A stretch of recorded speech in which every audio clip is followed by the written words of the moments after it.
भक्तों, राम राम, राधे श्याम। भक्ति भावित रेणु रस्तोगी चैनल में मैं आपका स्वागत करती हूँ। एकादशी की आप सभी को हार्दिक शुभकामनाएं। और मैं एकादशी के विषय में ही कुछ बातें बताने जा रही हूँ। इस एकादशी के 3 नाम हैं। आज जो एकादशी है उसके 3 नाम हैं। परिवर्तनी एकादशी और करवट बदलने वाली, भगवान जी की करवट बदलने वाली एकादशी और वामन एकादशी। तो आज आप देख सकते हैं हमने आज भगवान का श्रृंगार किया है और एकादशी भी आज। तो ये एकादशी भगवान कृष्ण जी अर्जुन से कहते हैं, ये एकादशी सभी पापों का नाश करने वाली है। ये मनुष्यों के स्वर्ग का अधिकारी बनाने वाली है। ये एकादशी सभी का उद्धार करती है।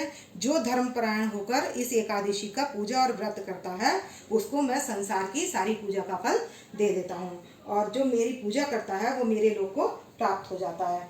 वामन एकादशी की पूजा से तीनों देवताओं की पूजा हो जाती है और इस संसार में मनुष्य सुख भोगकर मेरे को प्राप्त हो जाता है। तब आश्चर्यचकित होकर अर्जुन बोले, भगवान मुझे बड़ा आश्चर्य हो रहा है कि ये आप सोते समय करवट कैसे बदलते हैं, और बलि को आपने क्यों बांधा और वामन रूप आपने क्यों धारण किया। तब भगवान बोले, अर्जुन, पापों को नाश करने के लिए मैं तुम्हें एक कथा बताता हूँ। त्रेता काल में बलि नाम का एक दानव था। वो भक्त, दानी और सत्यवादी ब्राह्मणों की सेवा करने वाला था। इसी भक्ति के प्रभाव से वह स्वर्ग में इंद्र का सिंहासन भी छीन लिया था। सभी देवताओं को इतना कष्ट दिया कि देवता कष्ट सहन न कर सके और मेरे से प्रार्थना करने लगे। तब मैंने वामन भगवान का अवतार धारण किया और मैं वामन बनकर बलि के द्वारे पर याचना करने के लिए चला गया। और मैंने बलि से कहा, मुझे 3 पग भूमि दे दो। बलि ने कहा, हे बालक, तुम 3 पग भूमि का क्या करोगे? तुम चाहो तो इससे ज़्यादा भी भूमि मांग सकते हो, मैं तुम्हें दे सकता हूँ, इसलिए तुम और ज़्यादा मांग लो। भगवान बोले, नहीं, मुझे 3 पग भूमि चाहिए। तब भगवान ने उनसे आज्ञा ले ली और बलि ने 3 पग भूमि देने का निर्णय ले लिया। तब भगवान ने जैसे ही अपना शरीर बढ़ाया तो भूलोक पर पैर और भुवन लोक पर जंघा और स्वर्ग लोक पर कमर और महालोक पर पेट और जंग लोक पर हृदय और तप लोक पर कंठ और सत्य लोक पर मुख और सिर से भी ऊंचा उठा लिया। अब भगवान ने कहा, मैंने 2 पैर तो सारा संसार नाप लिया, अब मैं 3रा पग कहाँ रखूं?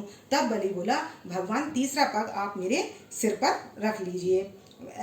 बस भगवान ने उसके सिर पर अपना पग रख दिया और बलि से कहने लगे, मैं तुझसे बहुत प्रसन्न हूँ, तुझे मुझे चाहिए। तो बलि ने भगवान से कहा कि तुम मेरे द्वारे पर ही रहो। और तब भगवान ने कहा, मैं सदैव तुम्हारे पास रहूँगा। भादो की शुक्ल पक्ष की परिवर्तनी नाम की एकादशी के दिन मेरी प्रतिमा बनाकर बलि ने मेरे पास रहती है और एक क्षीर सागर में शेषनाग के पास रहती है। भगवान तभी वहाँ पर सोते हुए करवट बदलते हैं। विष्णु भगवान की पूजा की जाती है और चांदी, दही, सब चीज़ों से भगवान की पूजा की जाती है। स्वर्ग लोक में जाकर सदैव चंद्रमा के समान मनुष्य प्रकाशित होता है और इस लोक में और परलोक में यश प्राप्त होता है। और ये कथा सब पापों को नाश करके अश्वमेध का फल देने वाली है। बोले, एकादशी मैया की कथा, वामन एकादशी की कथा। भक्तों, ये एकादशी की कथा थी। बहुत लोगों ने कहा था कि वामन एकादशी की विषय में कथा बता देना, सुनने को नहीं मिलती, तब मैंने आज ये कथा आप सबके सामने सुना दी है। तो भक्तों, राम राम, राधे श्याम। और हमारे ठाकुर जी का आपको श्रृंगार कैसा लगा आप बताइएगा, और लाइक करें, सब्सक्राइब करें और शेयर करना ना भूलें।